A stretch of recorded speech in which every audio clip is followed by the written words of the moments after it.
What if I told you, the most exciting flagship phone of 2025 made by Samsung, Apple, or even Google? Meet the Vivo X200 Ultra, a device that's turning heads, setting benchmarks, and quietly aiming for the throne long ruled by the Samsung Galaxy S25 Ultra. But does it truly have what it takes? Or is this just another spec-heavy phone that falls short in real-world usage? Let's find out in this ultimate flagship face-off. For years, Samsung's Ultra series has reigned supreme, dominating Android with power, polish, and prestige. But Vivo? They've been cooking up some serious hardware. Cameras developed in partnership with Zeiss, blistering fast charging, and sleek design upgrades. The X200 Ultra may not carry the same name recognition, but spec for spec, it comes out swinging. First impressions matter, and both phones are stunning.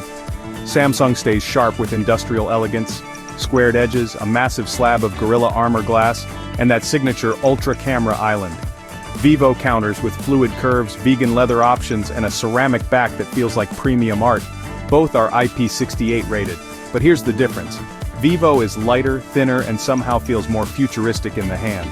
On paper, both phones have flagship displays, 6.8-inch AMOLED panels, LTPO 4.0, adaptive 144Hz refresh rates, peak brightness over 3000 nits. But Samsung's display tuning still leads, punchier colors, better outdoor legibility, and buttery animations thanks to One UI optimization. Still, Vivo is dangerously close and offers finer HDR10 Plus control out of the box. This is where it gets spicy.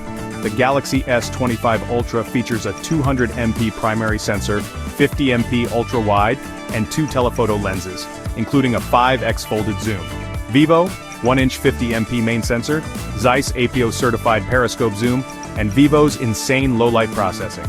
In real-world use, Vivo's portraits are shockingly natural.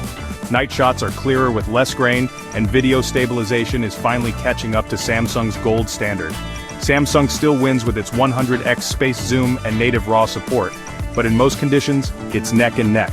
Both phones use the latest chips, Snapdragon 8 Gen 4 in most regions, RAM 12GB minimum, storage UFS 4.0, blazing fast. Samsung's One UI is mature, polished, and familiar.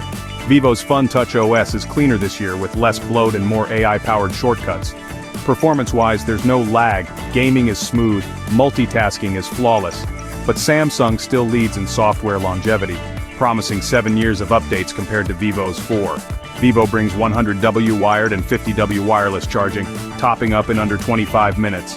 Samsung, 45W wired, 15W wireless, more conservative but safer. Both have 5,000 mAh batteries, enough for a full day of heavy use. Vivo adds satellite messaging and AI-enhanced photography. Samsung counters with DeX mode, S Pen support, and better ecosystem integration. So, who wins? The Vivo X200 Ultra is no longer just a spec monster. It's a serious flagship contender with elite camera performance, blazing fast charging, and standout design. The Samsung S25 Ultra still holds the crown in display tuning, software maturity, and ecosystem features, but for the first time, the gap is very narrow. If you want bold innovation, incredible cameras, and something different, Vivo's your play. If you value long-term support, polished experience, and that iconic S Pen, Samsung still reigns. Which one would you choose? Drop your pick in the comments below, and if you found this helpful, like, subscribe, and stick around. The next battle, Pixel versus OnePlus. Stay tuned.